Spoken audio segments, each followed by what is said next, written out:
وهذا صاحب يالكسو هذا 10 كان عصب ما انتو حديرد انو سارين هو هات conversation وذا شكيس كلل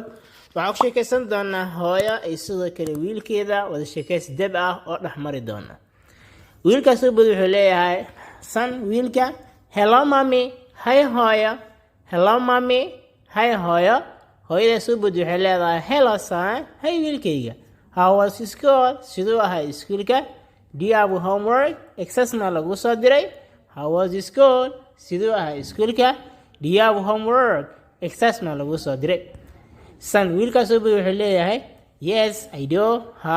I have some homework xogaa exercise ayaa la ii soo diray I have some homework xogaa exercise ah ayaa ii yaala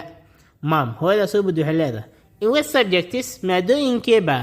do you have homework ayaa exercise lagaga soo diray do you in what subjects maadooyinkeeba do you have homework ayaa exercise kooda ku yaala marka son wiilkaas soo bud wuxuu leeyahay I have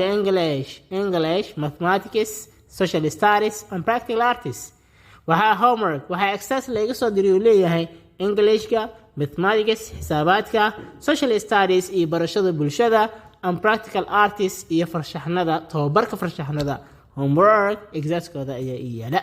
don't miss part 2 fadlan ha mogaanin qaybta labaad waan sii wadi doonaa haddii aad ka hesho muuqaalka like saar sidaas la mid ah haddii aad ku cusub tahay janaalkuna subscribe saar waxaan saarnaa wadadan ku tagi lahayd 1K subscribers. Much appreciated.